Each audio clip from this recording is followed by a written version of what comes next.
All right, I just thought money, it's a bit of a topic, so let's just take a breath. Let's just take a couple of breaths in for 4 counts and out for 6. Sometimes when I introduce this exercise, people go, I don't mean little breaths, I just mean in for 4 silent counts and out for 6. So let's just do a couple of those.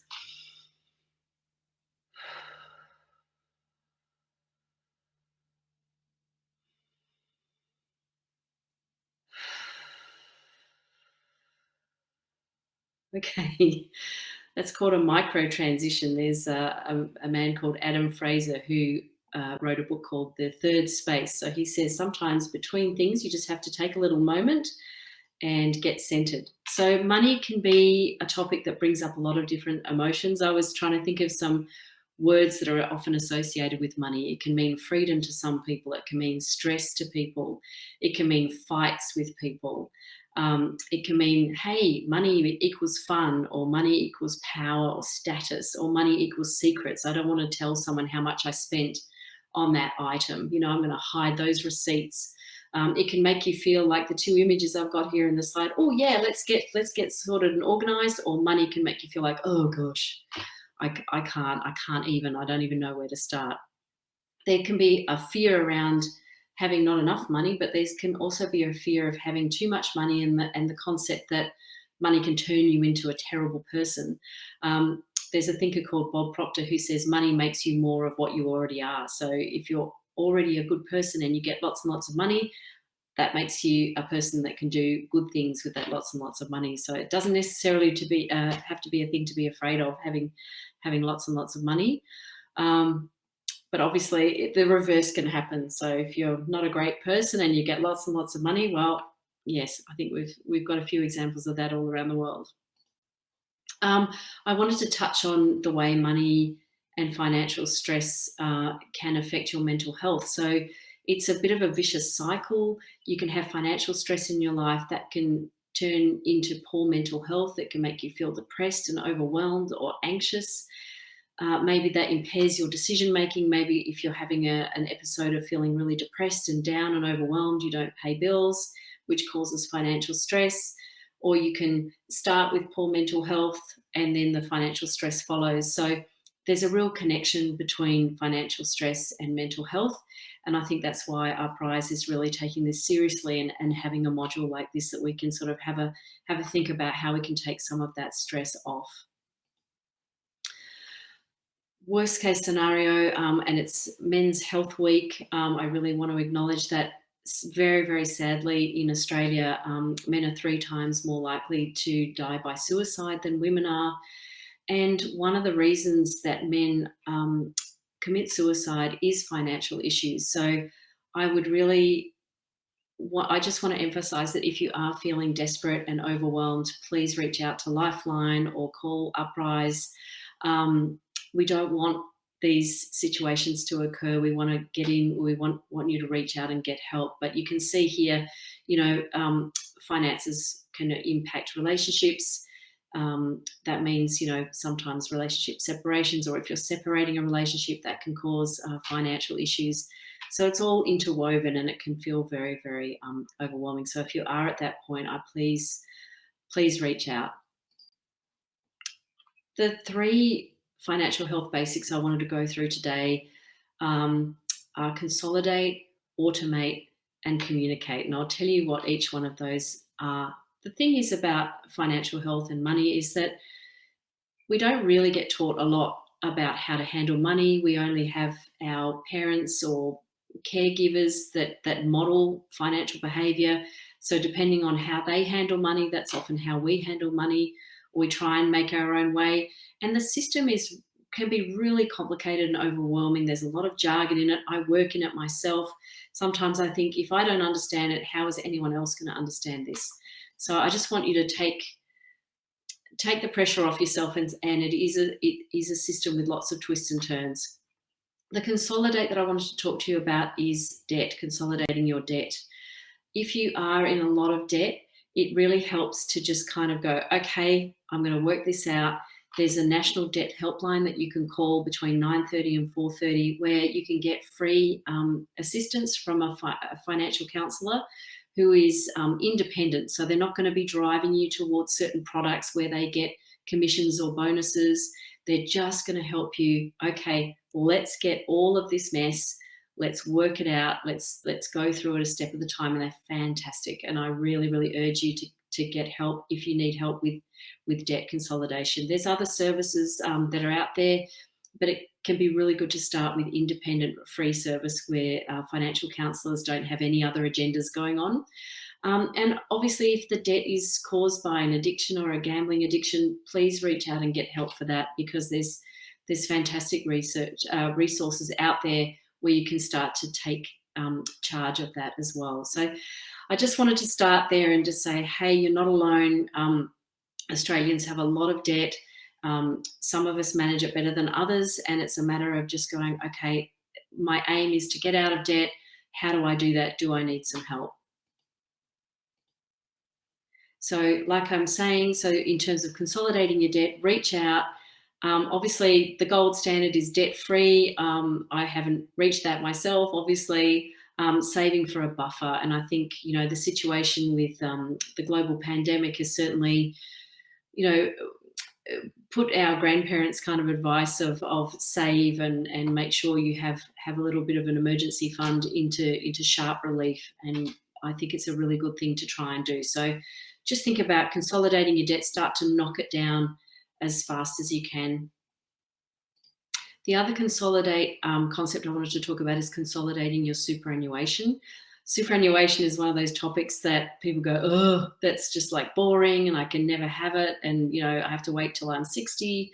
But superannuation is one of the best savings vehicles we have in Australia. It's a huge innovation that was brought in around 1994.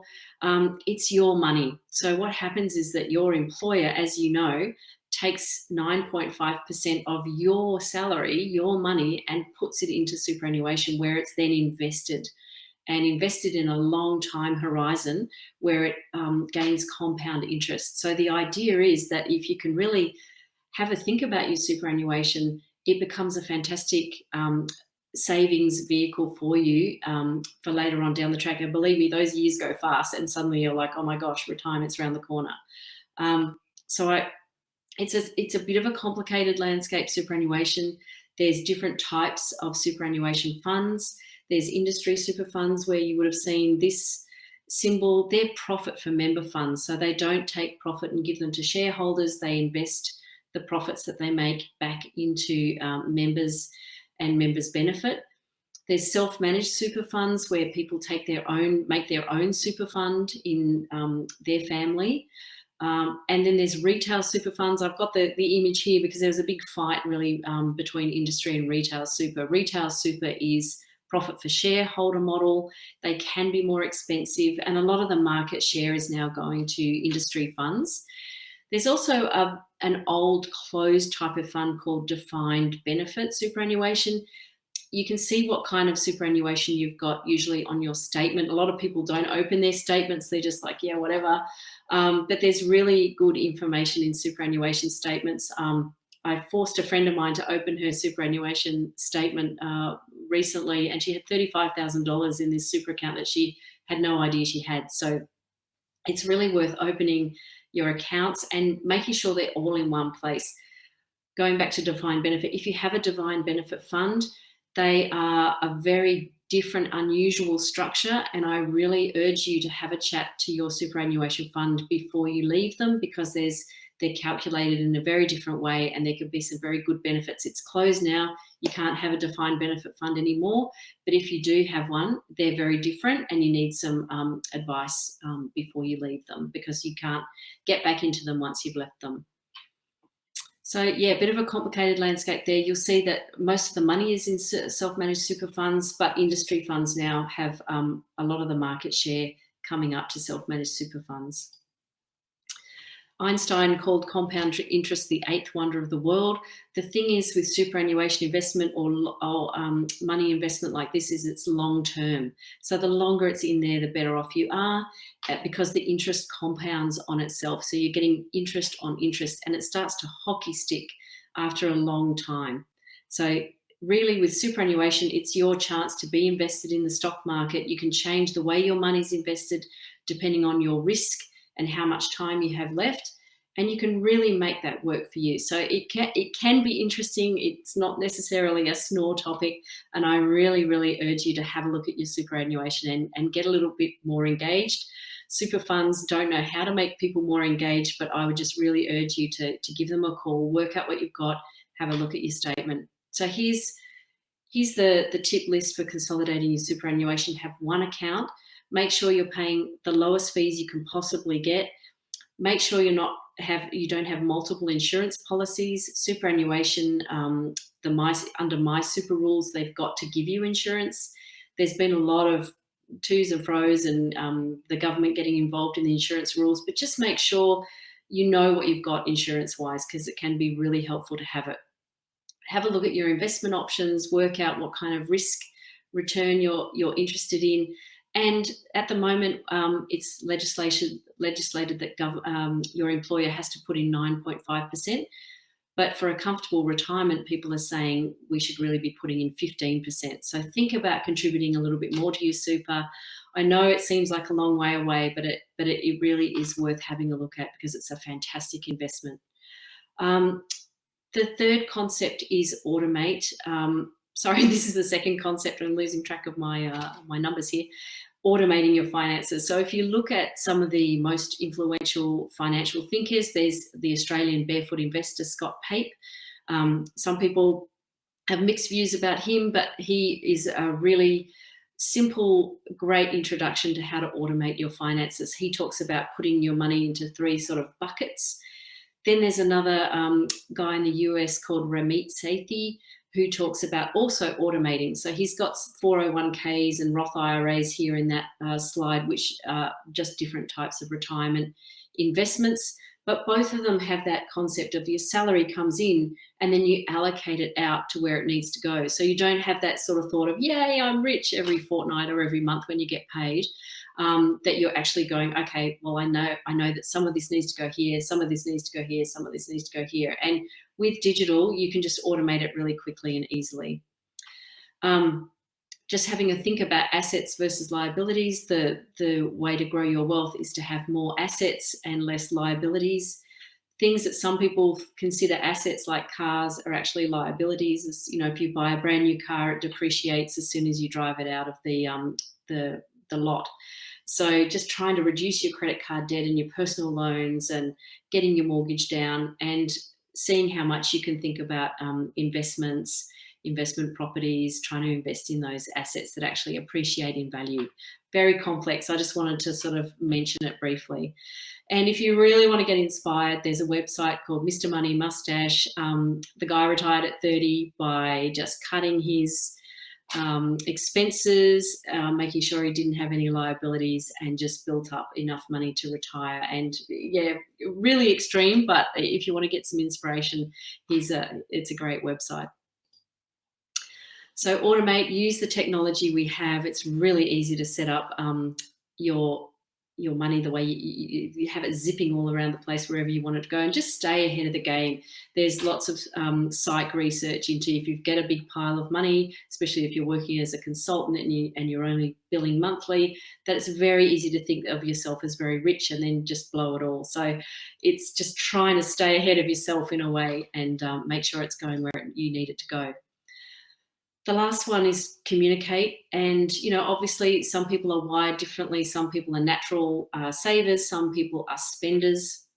So knowing what your natural tendency is, and often we tend to partner up with the opposite. So that can cause conflict and miscommunication. So in the Barefoot Investor, there's lots of good advice from Scott Pape on how to have those conversations with your significant other if you're having trouble getting on the same page. So that, I don't know why that happens. It just seems to happen that we get involved with our opposites often. Friends, family loans. I thought it was really worth talking about that. That can be a huge source of conflict with family and friends. And I think a great general rule is if you're loaning money to a friend or family member, only do it if you can afford it to be a gift. Obviously, you can assume that they're going to give it back to you, but it's better to think about it. Okay, they may not. and I want to keep the relationship. So if they don't pay it back, I actually can afford to gift this money to them, even though I want them to pay it back. But if you can't afford to do that, I would really suggest not doing that and just doing that yes, no, yes of yes, I'd love to loan you the money, but I can't afford to do that. I want to keep this relationship. So can I help you in another way? Having an up-to-date will and specifying who your superannuation money goes to is really important. I have worked on the side of money management where someone has passed away and there's no instructions to the superannuation company or to the estate as to where that money needs to go. And believe me, things can get really ugly between families and things that can set really bad um, communication off forever. So I would really urge you, even if you're young, just make sure that you have an up-to-date will. And superannuation is not considered part of your estate, so you need to give separate instructions to your superannuation company as to what you want. And sometimes if you're young, there's a lot of insurance that comes with superannuation. So if the worst happens and you do pass away, there can be hundreds of thousands of dollars worth of insurance to allocate. So, and the superannuation company does that on your behalf if they don't have instructions. So we can get way down deeper into that, but I just wanted to make sure I mentioned it. It's really important to keep control of where your money goes. So I guess the most important thing is to have a think about those three domains. I don't know, obviously, where you're at financially, but if you are in a lot of debt, I would really encourage you to get some help to consolidate it and get things going in terms of the way you're going to get out of that debt and make sure you're getting that help. Automating it, making sure your money is going regularly, that everything's getting paid, the mortgage is getting paid or the rent is getting paid, and that's all allocated before you have that money that you spend and all of the bills, so you get yourself in an order. And having those difficult conversations, communicating with your family or your friends or your significant other and your super company as to what you want done with that money if the worst happens. You prepare for the worst, but hope for the best. Often in these situations,